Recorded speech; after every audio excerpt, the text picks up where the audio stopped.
Well, good evening, everyone. And it has been a minute since I've been on with an interview. I think I took a long, hiatus or something. I don't know. Sometimes you get comfortable not working and then you just don't get back into it. But tonight, as always, I always tell you we bring exciting people to you doing exciting things. And Regina, Minister Regina is she is not foreign to you. She's no stranger. She's part of BWE. How long has it been, Regina?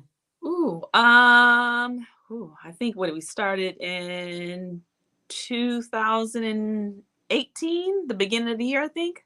Okay, Yeah. it's been a minute, Yeah. and she actually ministers on the second Monday of every month Yes. at 8 o'clock Yes. on Black 8 Women p.m. Empowered Eastern Standard Incorporated. Time, 9 p.m. Bermuda time or Atlantic Standard Time. Okay, all right.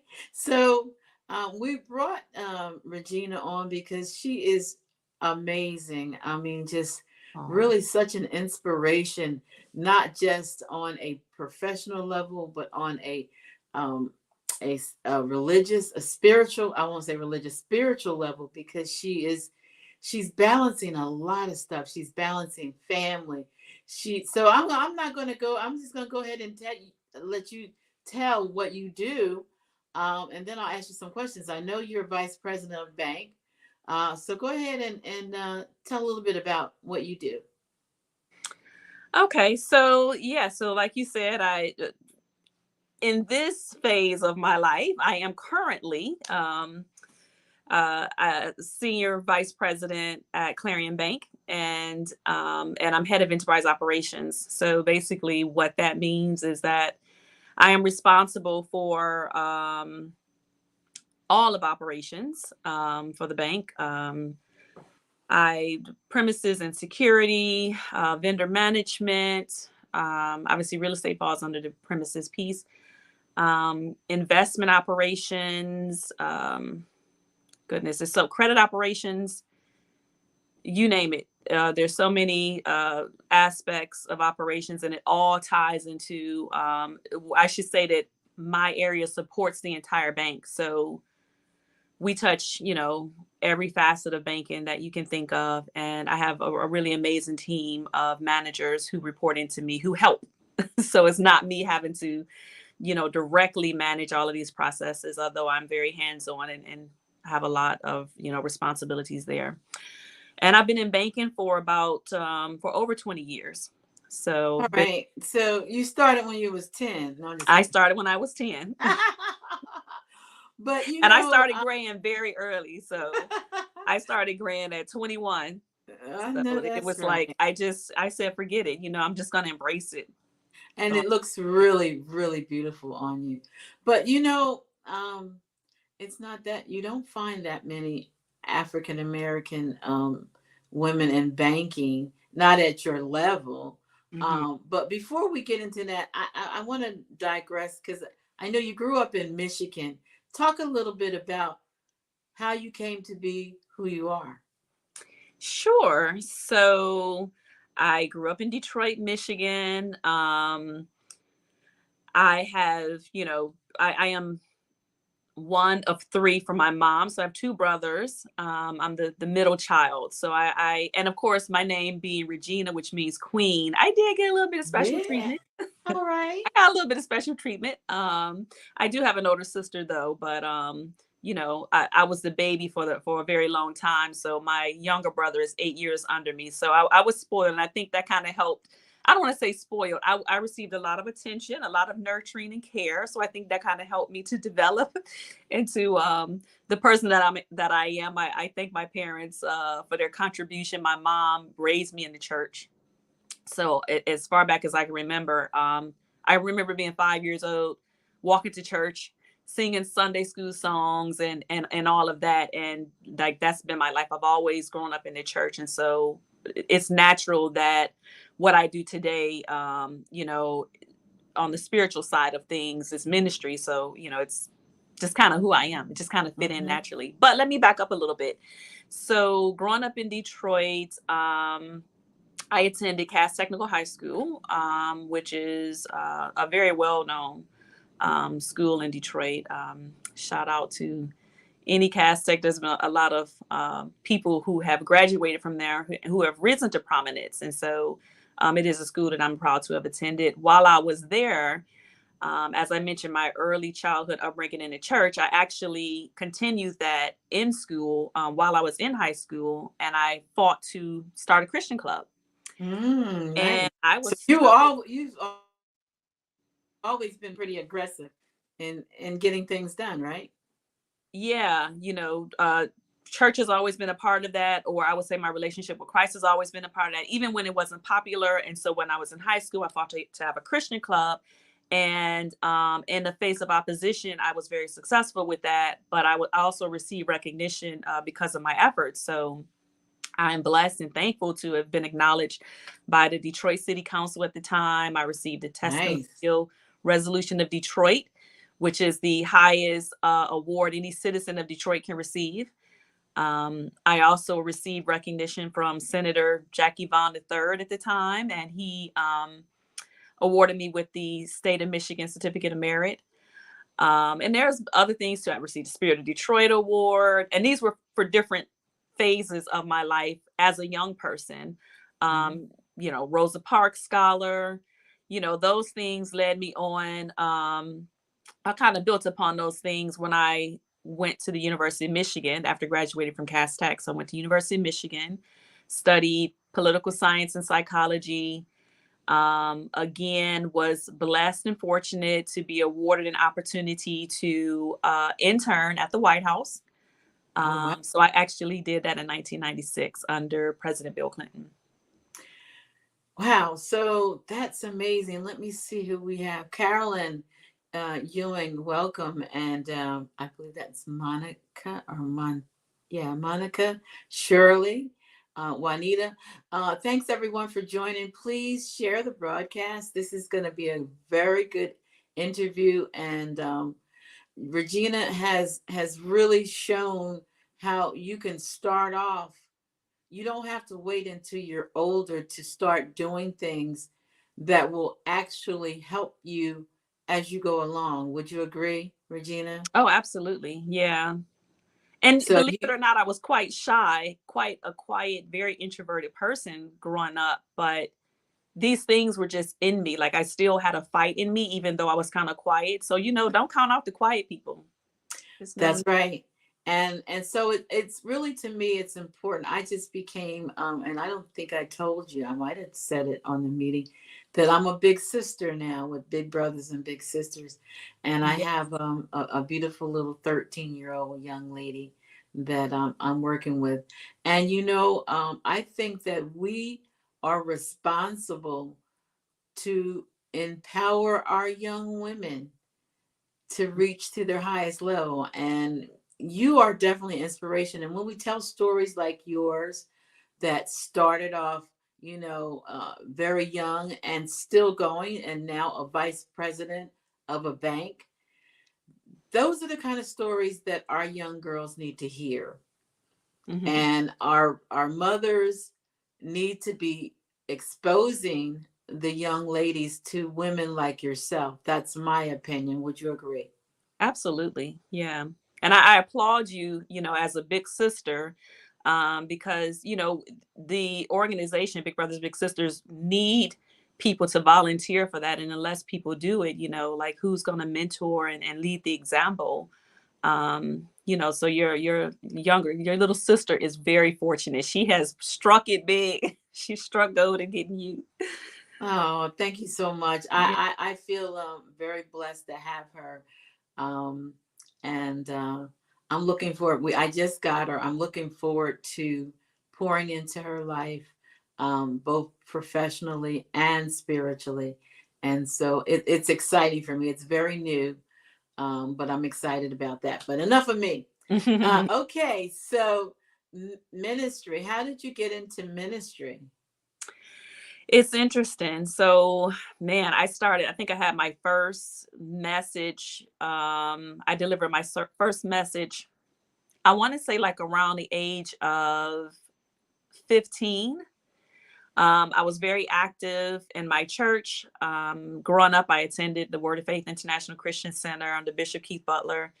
Um, so, like I said, back then, it wasn't like a lot of young people attended church, but it wasn't necessarily popular to be sort of sold out and dedicated at that age. So, it was just, for me, I was just very passionate. I had a personal experience with God when I was 12 where I got healed of sinus and allergies. And from that, God just became so real to me. So, I've always kind of kept close to him.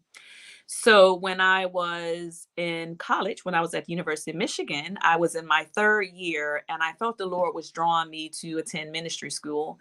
And I was like, but I have one more year left to go. Like, so I spoke to my pastor at the time and I was like, well, what should I do? Should I go to ministry school now or should I wait? And he was like, if you don't know, just wait. It's easier to catch up than to clean up. So I said, okay, I'm going to wait. And then as I was speaking to a friend who was going through a challenge, and as I was helping her through her challenge, the Lord was revealing to me, no, you need to go now. So I actually took a diversion. I did go back and finish my studies at the University of Michigan, but I actually took a few years off to go and, obey the Lord and to seek studies at Rhema Bible Training Center in Tulsa, Oklahoma. Now, if I hadn't, because Rhema is a 2-year school, if I had not gone when I did, it's a chance I would have never met my husband. So obedience is so important and God's timing is so important. And although at the time I thought I was sacrificing something major because, I love the University of Michigan, like that's my school. And so I always had every intentions of finishing. But when the Lord directed me to go to ministry school, and I would not recommend this to anybody unless the Lord has told you to do it. But when he told me to do it at that time, I obeyed. And I am so thankful that I did obey at the time that I did. So, You touched on something. One of the scriptures that is sticks out to me is, of course, God's plans are not our plans, and His thoughts are not our thoughts. And I've had that happen to me many times. I mean, yourself. I'm in Indiana. I talked about this last night. A friend of mine is running for city council, and she asked me to be her MC, and I told them, I don't have anybody here. I literally have no family here, but God led me here. And I mean, it was like a wilderness moment. I'm like, why am I here? yeah. But he is revealing that this is the place that I needed to be for this season. Now, I'm not going to say I'm always going to be here, but you have to listen to him and follow what he says, because there is a purpose for every decision that he places in you. There's a purpose for it. So I commend you. Now, talk about this gorgeous husband you met. Thank you. It's funny. I can't go into too much detail, but we laugh about our story of how we met. So the thing is, when I say that the timing was so important, it's a 2-year school. And so when I got there to start my first year, he was actually in his second year. So literally, if I had waited another year, I wouldn't have met him because he was from Bermuda. So he was not even from the US. And he was trying to go early and I was trying to go later, but as God would have it, he orchestrated our paths. So we got there at the same time. So anyway, we met at the school. The school would have, like in your second year, they had the men ask somebody, go out on a date. I don't know why this was part of one of the assignments, but they were required the men to go out on a date as one of the assignments. And so he came to me and was like, oh, well, I have this assignment. So I was wondering if you would, be willing to go out with me. And of course, he had been watching me for months. And that was his excuse to approach me because he was a little bit nervous about doing so. But I had other friends who were at the school as well, and he had asked everybody about me. So anyway, we went out, and the story is history, but we got married in November of 2003. So How long after you met? Oh, 5 years. We dated for 5 years. And like I said, he was from Bermuda. So part of that, a good bit of that was long distance. And this was before cell phones, and we had like pagers, and we would like send each other text messages, and on the pager, you had to send like a thing here, call me Yeah. back. It was international calls, and you didn't have all this, Facebook and, instant message stuff. So it was tricky. We were actually handwriting letters. I still Oh, have letters that wow. he wrote me. And I miss those days because everything is so digital now, but it was something special about having a handwritten letter that you can go back and read. So how did he propose? And I mean, you dated for 5 years and you absolutely knew he was the one. How did you know?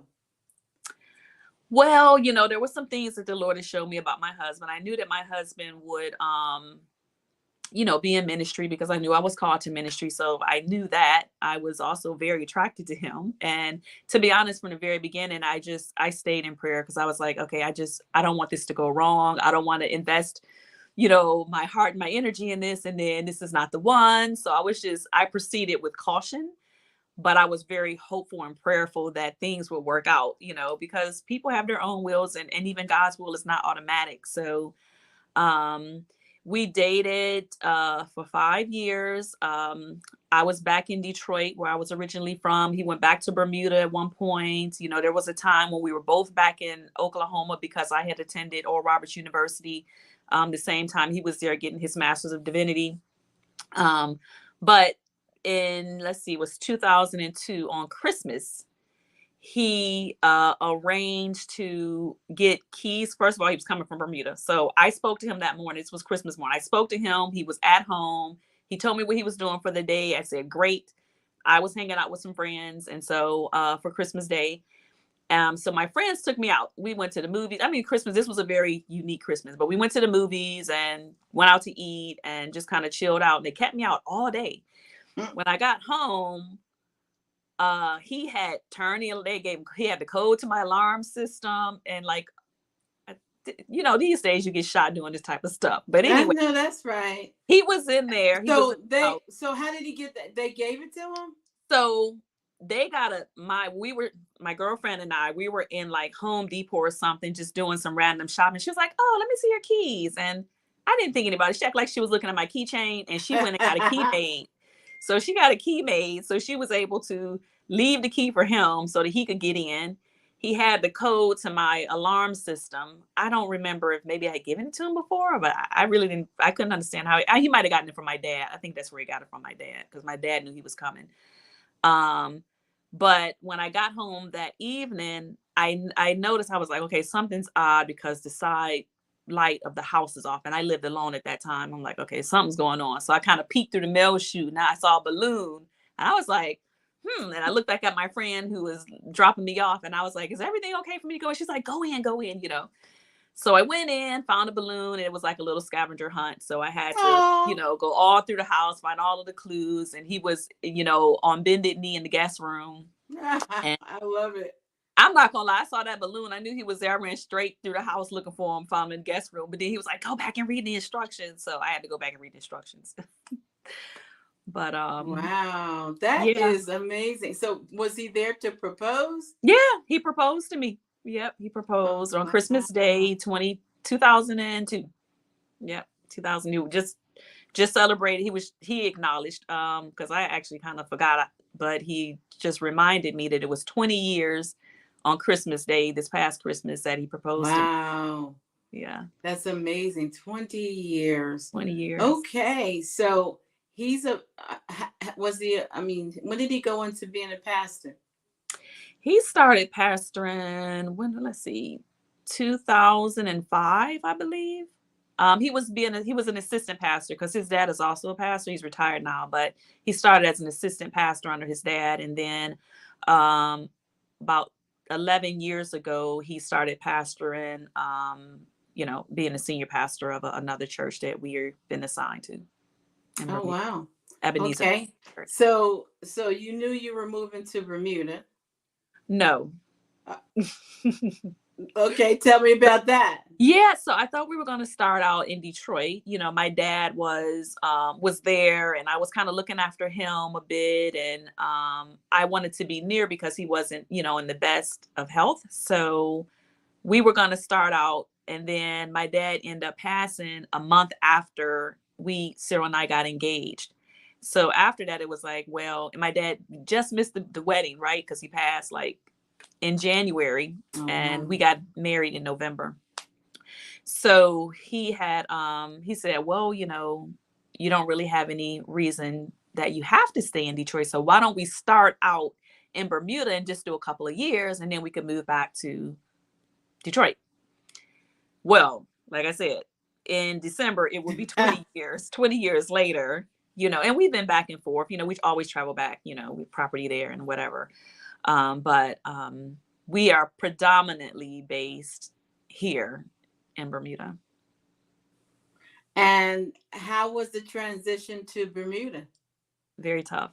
So big, Why big so? city girl, everything at your fingertips, loads of options. Bermuda is the most expensive place in the world to live. Like literally they have this magazine or whatever. There's a survey that's done, and they track all of the cost of livings around the world, and Bermuda has maintained that spot for quite some time.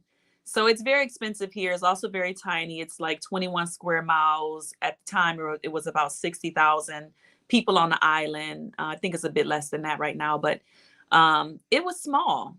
Everywhere we would walk, my husband has a very outgoing personality. He speaks to everybody. He's very friendly. So, you take two steps and then you have another conversation with somebody, so it would take us like, a half an hour to walk a block because you see so many people. And then every other person is like your cousin or your auntie, your uncle.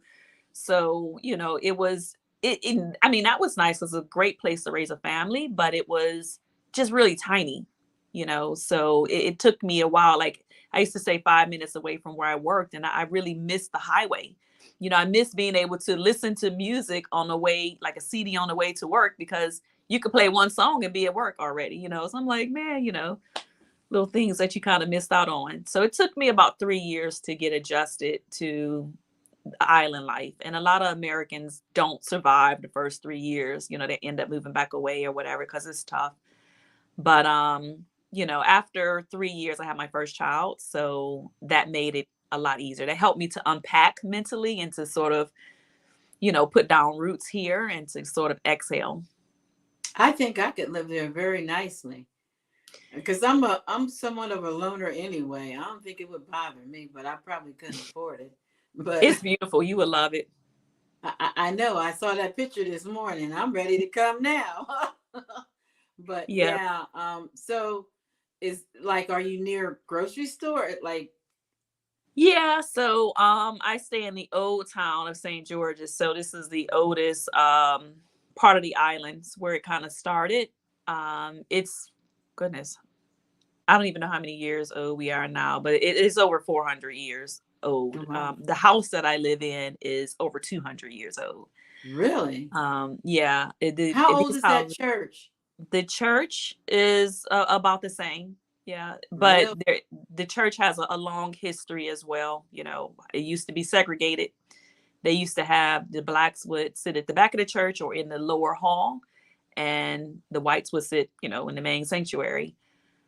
So my husband is the first Black pastor of this church. And thankfully it's multicultural now, so it's quite mixed. But it's Awesome. yeah, it's got a history. Oh, wow. So you've led a great life. And you've been a very blessed. We're blessed to have you in BWE, and I really wanted to showcase um, a I said meet Regina Simmons, an empowered woman, because indeed you are. And so how hard was it to get into banking and excel like you have? Yeah. So let me first say thank you for, having me on here to share my story, because one of the things that I notice is that Black women often don't tell their story. I've sat in many offices with other people comfortable. And I know that men and even, you know, white men in particular are very comfortable to share their story and to mention things that go way back that they've done and achievements that they've made. And I've never really been really comfortable with it. I know at the beginning I talked about some of the awards that I've been blessed to receive and that I've earned. But even that was a bit uncomfortable for me because I'm like, you know, I don't usually talk about these things. And like, is there an expiry date when you shouldn't talk about it anymore?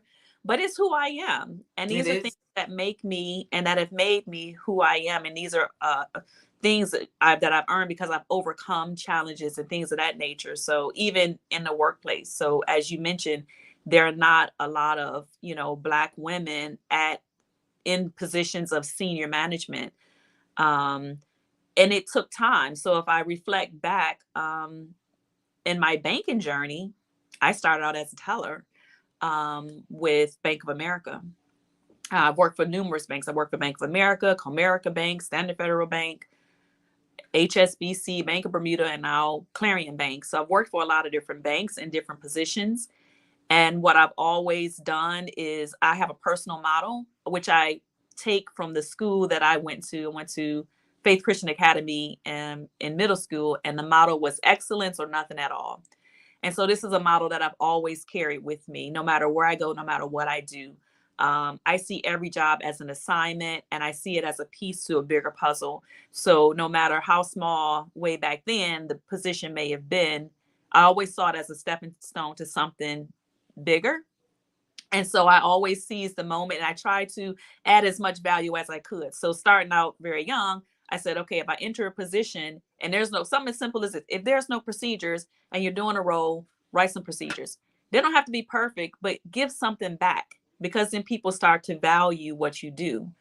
And so I've always done that. And those little things have earned me recognition. And then when people see, oh, wait a minute, let me check on her, and the opportunities come available that, you know, they're looking like, who can we ask to do this? Oh, why don't we ask Regina? She's a contributor and she's somebody that shows initiative. So I had a lot of opportunities that were presented because I put myself forward, because I simply tried to do my best job and make a contribution. A lot of times, especially in this generation, people are, oh, I'll just do just what's asked of me and nothing Mm-hmm. more. You know, 5 o'clock comes and your bags are already packed. You already halfway out the door, you know, and it's okay. I know people get paid from 9 to 5 or whatever their schedule is, but you know, my mentality was I work until 5 o'clock and then I start to shut down. And honestly, most of the time I'm working till 6 or past that. But it's a mentality. So these are things that people look at, and although it seems simple, these things go really far. So if I think about, you know, I spent 15 years at HSBC, Bank of Bermuda, and you know, like I said, there were special projects that came up. You know, there's times when I can think of one project in particular. There were 37 people from our country on the project, and this was a global project. I was one of those 37 people on day one. Well, by the time the second and the third call happened, people kept falling off, but I kept showing up. Mm-hmm. And the next thing I know, like I said, it was global. So HSBC was in 180 countries. I don't know how many they're in now because I'm not there anymore, but I kept showing up, and until I was the only person standing from the country. So I became the country lead for this particular project. Wow. And then when we would get on a call with people from all around the world, I was a key contributor. So I always had something to contribute. And so the key project managers, the call would end where they would speak to everybody, but they were like, can we call you right back and just talk to you? You know, so it's adding that value. It's showing up and being present, and you know, allowing people to see what you bring to the table. Yes, I've always been somewhat quiet. I've because of my husband's personality, I've kind of learned to come out of my shell quite a bit. So some people wouldn't believe that I was really introverted and quiet, but I've learned to step out of my comfort zone and to make a contribution and to speak up. And I mean, I even had, out of that one project, I had an opportunity to go to India to train a team. And when I was Wow. training a team for HSBC in India for 8 weeks, the people who ran this other project was embarking on another project. and they found out that I was in India. I didn't even realize that they were there. Like, some of the key people were there. They tracked me down, found me in India, and was like, "We need your help on this project, on this other project," you know. And so I was able to, you know, these are little things that may not fit your current job description, may not fit your role, but these are things that when these opportunities come up, you have to say, how can I add this to my resume? How will this look on my resume? You know, and so I was able to seize those opportunities and put all of my experience together, which prepared me for the role that I'm in today. You know, it wasn't just like a gradual progression. It was intentional, with me thinking about, you know, where do I want to end up? Where do I want to go? And how can I, you know, do these things? So a lot of people, opportunities come up and they say, oh, it's not my job to do it. But I'm like, shoot, I'll do it. Sure, I'll do it, you know, You because know, that reminds me of well, I'm quite a bit older than you are, but I mean, and I spent, you know, my career in corporate America. You know my story. Mhm. And we as women of color, black women, have always had to go above and beyond. Still, Just to even in most cases break equal. yep. Uh, Talk about that. Yeah, no, it's absolutely true. We constantly have to prove ourselves over and over and over. We have to work, you know, 3 or 4 times as hard as other people, as men, or, you know, people from, you know, the Caucasian race. You know, just because we're black, we have to be careful how we show up and the tone that we use, and, you know, how we may disagree, you know, with certain things. And so it's, you know, I wish I could say that I didn't still experience that, but I do. You know, I work with a lot of other great senior managers, and I work very closely with the executives as well. And so I'm thankful for the coaching that I get with the executives, or the times that I get to spend with them, so that I can learn and grow and prepare myself to becoming an Mm-hmm. executive. Mm-hmm. But it's still, I do feel like, you know, despite the hard work, despite sometimes doing multiple people's roles, you know, you still, you know, sometimes you feel like when the year ends and you start over new year, like the slate is wiped clean, like people just forget the contribution that you just made, and you have to, you know, Right. prove yourself. You got what you did yesterday doesn't even matter. Yeah. And I don't see that being the case for certain people. I see it being the case, you know, for me sometimes. And Oh, absolutely. I remember it so well. And but yeah. I think that we have come a long way, and that now we are really opening up and sharing with each other. Yeah, I went through that. I went through this. This is how I handled that, and that, and we need to do more of that, Yeah. because um, the Bible says we overcome by testimonies of others. Hmm. And it, why it might not be a spiritual testimony, it is a testimony. I made it through this. I made it myself. I made it through 26 years of a electric and gas company, which was white male dominated, and Hmm. still managed to make it to the six-figure salary. Hmm. You know, with the company car and all of that. But it wasn't easy. Yeah. It wasn't easy. And I tell people, you can't give up. You can't let it defeat you. If you plan on getting to getting anywhere, you have to roll with the punches, right? Yeah. And I think that in this day and age, I think that, you know, people are more aware of the racial dynamics and tones and the way things play out. So I think I work with a great group of managers and executives. But I think sometimes they just don't know what they don't know, you know. And so even with the best efforts, I don't think that anything is ever intentional. I see that people are trying to be more inclusive. And so I think it's great that we're making moves in that direction, but there's still work to be done. There's Yeah. a lot of work still to be done, but I agree with you. Yeah. We have made some improvements. Excuse me. So, what advice can you give to the queens out there who are looking to get where you are? I would say, like I said, always put your best foot forward. Don't see opportunities, or don't see when someone asks you to do something extra as an obstacle. See it as an opportunity. You never know what piece, what project, what additional task you assisted with is going to be that box that you can tick when the company is looking for, somebody to hire at another level. You just never know. And I'm thankful because those are the bits and pieces that put me over the top. It wasn't, like I said, it wasn't, oh, you did this job, okay, great, oh, you did this job. It was literally tasks that I did that weren't assigned to me. So if you don't hear anything else I say, please hear, no, you can't do everything, but when opportunities come available, don't look at them as it's not my job to do it. Like I really can't stand that phrase. It may not be your job, but that's just something that I try to never use. It's not my job.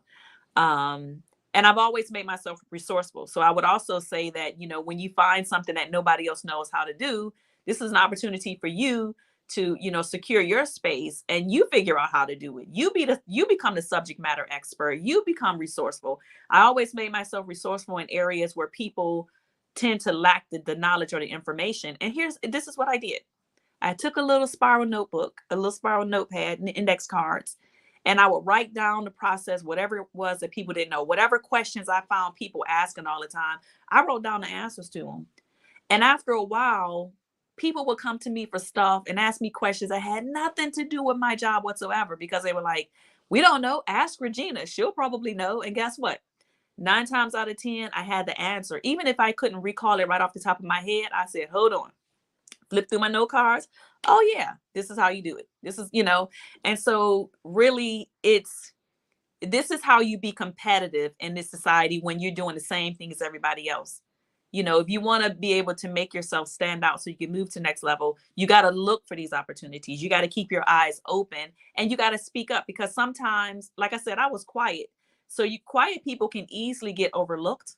They can easily go to the people with the big personalities or the most likable people, or, the popular people to give these opportunities to.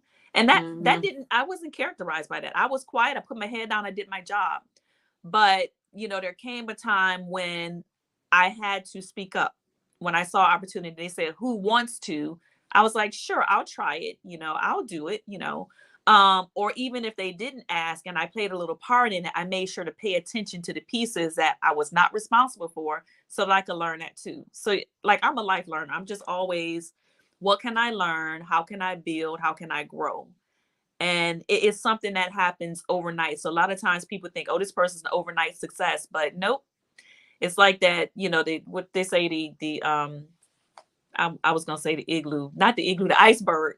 The iceberg, the biggest part of it is beneath the surface. That's where all the work you put into it that people don't see. They just see, where you've made it or what you've accomplished, but they don't know what you put into it. And I'm just sharing a few That's right. secrets that have really made a difference for me. And it's funny. I don't know if I used to work for Bank of America too. Oh, wow.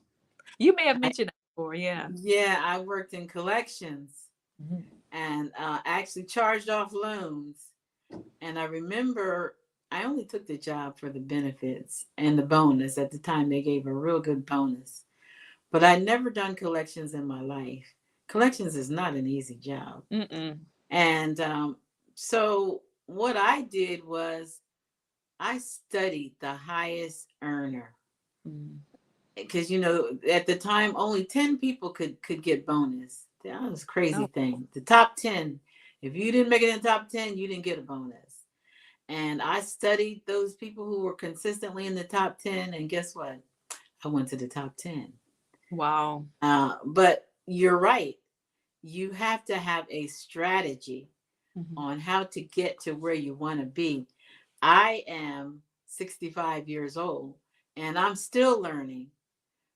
You never stop. You should never stop learning until you're no longer here. you Yep. know, so I commend you. I really do. You are definitely a blessing, a role model, and definitely a woman of God. So I thank you. And any last words you want to share with us? Tell us how to reach you, how to follow you, or anything else you want to share. Yeah, sure. I'm gonna give one more nugget because I just thought about it.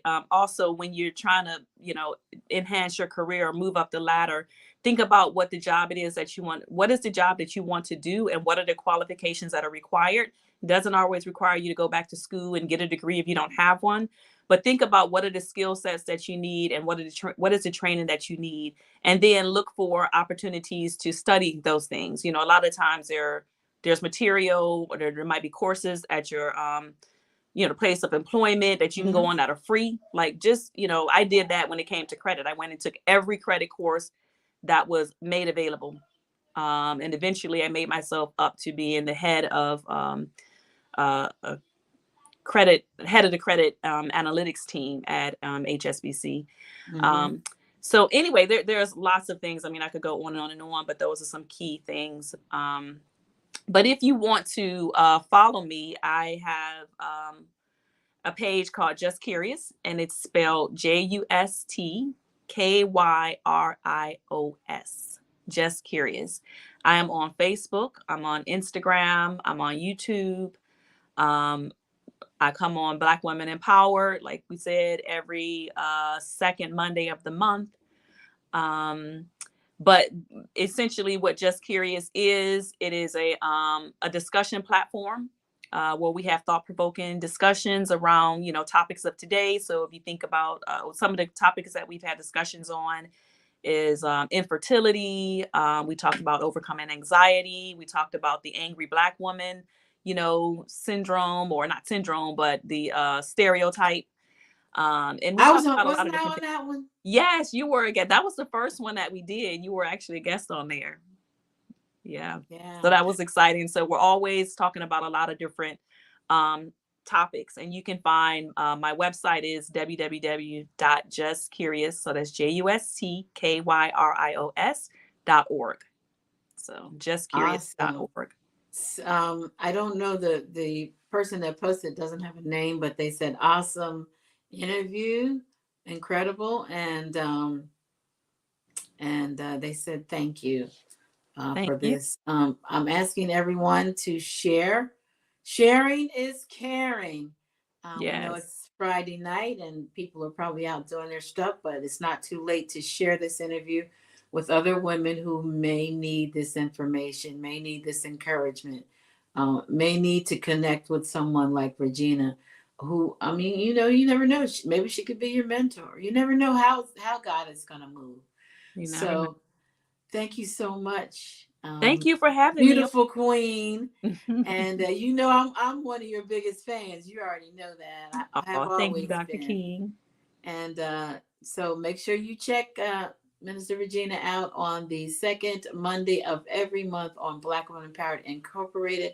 And don't forget, next Wednesday, Dr. Matthew Knowles and I will be live talking about the new network. That is at 6 p.m. Eastern Standard Time. We will be on LinkedIn, we'll be on Twitter, we'll be on Instagram, not Instagram, we'll be on Facebook, 4 Facebook pages, YouTube.